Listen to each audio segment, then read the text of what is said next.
শহর, প্রাচীন শহর। কুমারখালীর অনেক ইতিহাস ঐতিহ্য রয়েছে। এই কুমারখালী একটা বৃহত্তর ব্যবসা এলাকা। কুমারখালী কাপড়িয়ান বাংলাদেশের তৃতীয় বৃহত্তর কাপড়িয়ান। ঢকমুখাই আমরা শুরু হয়েছি কুমারখালী থেকে উঠায় নেওয়া হবে। আমরা তার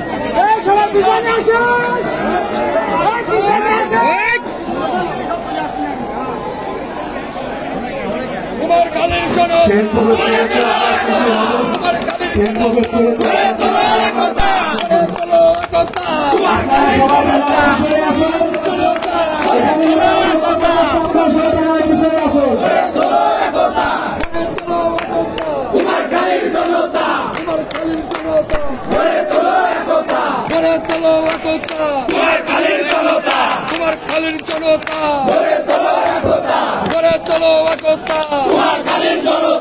আর নয় হেলা ফেলা, আর নয় হেলা ফেলা।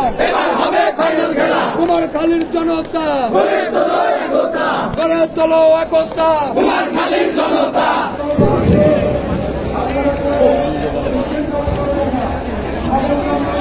আমি কুমারখালী রেলওয়ে কর্তৃপক্ষকে বলছি, আপনাদের যে টেম্পো চালনা করছে ওনাকে প্ল্যাটফর্মে দাঁড়াতে বলেন এবং রেলওয়ে কর্তৃপক্ষ যিনি আছেন আমাদের দাবি দেওয়া আছে আমাদের কাছে এবং স্মারকলিপি পেশ করব।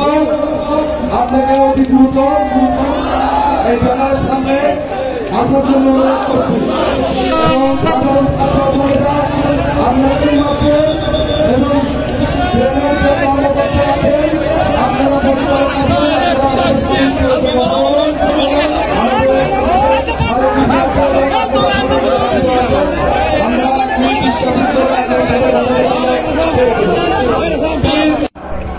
আমাদের আজকের আন্দোলন শান্তিপূর্ণ। আমরা কোনো হটকারিতা করব না। আমরা শান্তিপূর্ণভাবে আমাদের দাবি আদায় করতে চাই। কিন্তু যদি শান্তিপূর্ণভাবে দাবি আদায় না হয় তাহলে দাবি কি দিয়ে আদায় করতে হয় কুমারখালীর জনতা জানে। সেই দাবি আদায় করা হবে ইনশাআল্লাহ। আমরা স্টেশন মাস্টার সাহেবকে অনুরোধ জানাইছে আপনি আসবেন। আমরা আপনার মাধ্যমে আমরা ঊর্ধ্বতন কর্তৃপক্ষের কাছে স্মারকলিপি পেশ করবো, সেটা আপনারা সেখানে জানাবেন এবং আপনি আমাদের জনতাকে শান্ত করার মতো কি আশ্বাস দেন আমরা কুমারখালীবাসী তা দেখতে চাই। প্রিয় কুমারখালীবাসী, প্রিয় এলাকাবাসী, আপনারা শান্তভাবে, আমরা কোনো অপকারিতা করবো না। কুমারখালীবাসী কোনো সন্ত্রাসী করে না। মানুষ শান্তিপ্রিয় মানুষ, মানুষ শান্তিপ্রিয় হলেও দাবি আদায় করতে জানে। দাবি আদায় করা হবে, বন্ধ হবে, নতুবা আগামী দিন কুমারখালী বৃহত্তর আন্দোলনের কর্মসূচি ঘোষণা হবে। আপনাকে অনতি বিলম্বে আমাদের এই ছাত্র জনতার নেতৃবৃন্দের সাথে আলাপ করার জন্য অনুরোধ করছি। কিন্তু আপনি আসুন। ছিলেন যে কথা হয়েছে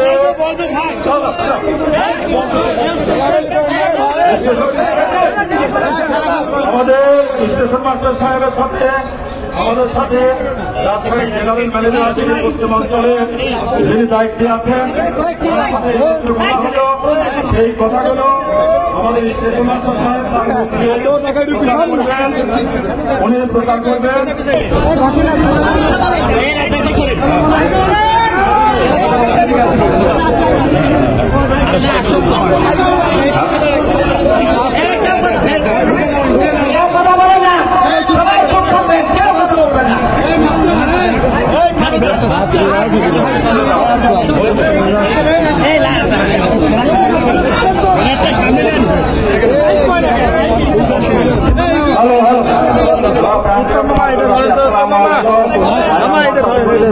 কুমারখালী স্টেশন মাস্টার হিসেবে দায়িত্বে আছে। আজকে আপনাদের মানববন্ধন হলো সুন্দরবন এবং বেনাপোল স্টেশনের দাবিতে। সেই প্রেক্ষিতে আমাদের সাথে যে আমাদের ব্যক্তিবর্গ রয়েছে গণ্যমান্য, তাদের সাথে আমাদের রেলওয়ে ঊর্ধ্বতন কর্তৃপক্ষের কথা হয়েছে আমাদের সামনেই এবং তারা আশ্বস্ত করেছে যে আপনাদের যে প্রাণের দাবি সেই স্থগিত দাবিতে তারা কার্যক্রম চালাবে এবং তারা আশ্বস্ত করছে সেটা তারা দেখবে আন্তরিকতার সাথে এবং স্মারকলিপি প্রদান করছে সেটা তারা তাদের কাছে দেওয়ার জন্য বলছে। আমরা একটা প্রাইসই গ্রহণ করছি এবং তাদের কাছেও এটা পাঠাতে বলছে। এবং হ্যাঁ, আমি কুমারখালীবাসীর সাথে আমি একমত। আমারও দাবি যে কুমারখালীবাসী এই স্কুলটা পায়, কারণ তাদের যাতায়াতের সুবিধা আছে, ব্যবসায়ীদের সুবিধা আছে, অনেক তারা ভোগান্তি হচ্ছে। আমারও দাবি, কুমারখালীবাসীরও দাবি, সবারই প্রাণের দাবি। আমরা একমত আছে আপনাদের সাথে, আমরা সহযোগিতা করবো। কুমারখালী মাত্রা হিসেবে যত ধরনের সহযোগিতা করা লাগে আমরা উদ্যোগ কর্তৃপক্ষের যোগাযোগ করবো, আপনারাও যোগাযোগ রাখবেন। এবং তারা আশ্বস্ত করছেন চিঠি স্মারকলিপি প্রদানের পরেই তারা এটা ব্যবস্থা নেবে। তাদের কাছে যে স্মারকলিটা হস্তান্তর করতে হবে। দ্রুত ব্যবস্থা নেন, যত দ্রুত জানতে পারবেন সেভাবে অগ্রসর হবে আর কি।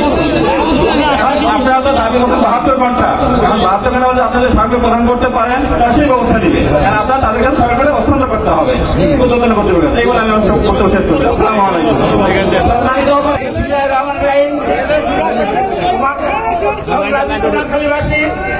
আমি এবং জয়দেব বাবু, অ্যাডভোকেট জয়দেব বাবু রেলওয়ে কর্তৃপক্ষের সাথে ইতিমধ্যে কথা বলেছি।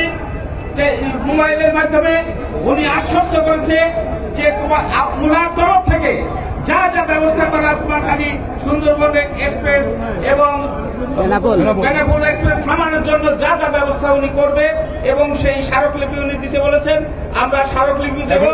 এবং উনি যে আশ্বস্ত করেছেন তার যদি কার্যকরী ব্যবস্থা না হয় তাহলে আমরা আরো বৃহত্তর আন্দোলন গড়ে তুলব।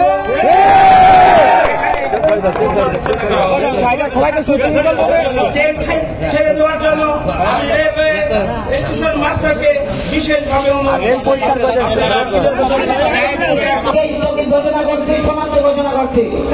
আমরা আজকের এই আন্দোলনে আমরা একত্রিত হয়ে বেনাপোল এক্সপ্রেস এবং সুন্দরবন এক্সপ্রেস এখানে বিরোধী দাবিতে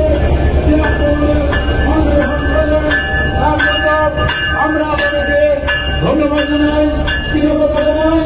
দাবি আদায় না হওয়া পর্যন্ত আমাদের আন্দোলনের কর্মসূচি অব্যাহত থাকবে।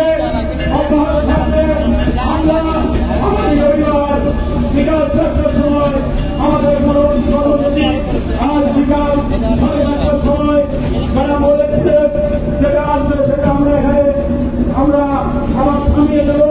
আমাদের মধ্য দিয়ে আজকের কর্মসূচি আমাদের শেষ হবে। আশা করি আমাদেরকে যে আশ্বস্ত করছে, আশা করি আমাদের কুমারখালীবাসী